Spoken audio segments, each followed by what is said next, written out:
Hi everyone. In this video I wanted to briefly discuss the so-called Freudian slip of the tongue, in part as it seems to appear everywhere on TV now. Sigmund Freud described this type of speech error in his 1901 book, The Psychoanalysis of Everyday Life. In Freud's complex psychoanalysis, often based on dreams, he thought of the mind as an iceberg, with most of it underwater.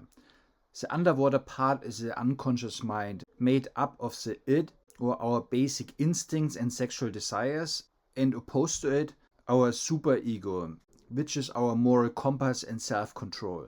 The conscious mind, the part above the water, is mostly the ego, which is the referee keeping both in check and mediating the opposing expectations. Now, Sigmund Freud thought that these speech errors reveal our unconscious, often sexual desires. However, nowadays, and based on experimental evidence, the Freudian slip of the tongue is interpreted in terms of linguistic and cognitive psychology, in particular by the ironic process theory, or more casually, the white bear problem. In this scenario, if we try to avoid saying something at all costs, such as "don't think of a white bear," we will most certainly think about a white bear. How else can we avoid speaking of it?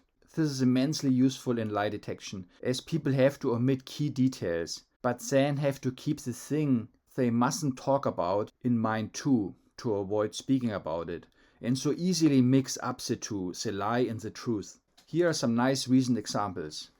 I'm delighted that uptake of the vaccine is now 95% amongst over 60s, and that protection against dying from the vaccine is around 85%. As you can imagine, the Prime Minister has already said this will be the largest vaccination campaign we've ever undertaken in New Zealand. We also need to be able to track and trace the use of the vaccines. So who's had the vaccine, when they had the vaccine, and for the... We've taken significant measures to keep Canadians safe, particularly given the threat of these new variants that are being developed. Here, we get to see a lot of things. We travel to Africa, meet with scientists. We see a lot of things that are going very well, things like reducing childhood death and... Have transmission from time to time, and that's just the way it is. We've got to accept that this is the new world order. Why do you think this is so special? Why do you guys have it so special? Well, for me, it's really special because now we have the first Black Asian female president in office, elected, and Joe Biden was able to steal now. It was to win. Sorry. I don't understand here. No. Allen 450 Millionen Bürgern immer versprochen, alle bekommen gleich viel Impfstoff. Und dieses Versprechen wird jetzt wahrscheinlich auch von der Europäischen Union eingehalten werden. Das Ursprungsanliegen dieses dritten Bevölkerungsschutzgesetzes war die Grundlegung einer Impfpflicht. Vorsicht bedeutet, und es ist in Zeitachsen definiert, bis Ende der Oktoberferien gibt es keine weiteren Öffnungen. Bis Ende der Osterferien keine weiteren Öffnungen mehr.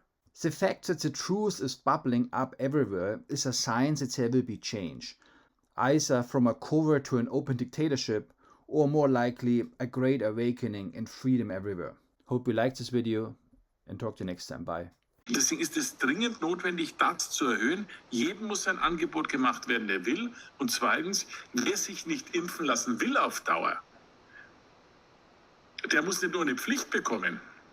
Das bin ich, glaube ich, wie der Michael sagt, das halte ich jetzt für eher unwahrscheinlich. Aber ich würde es nicht machen. Aber was klar ist, es muss natürlich dann am Ende auch eine andere Form von Wahrnehmung geben.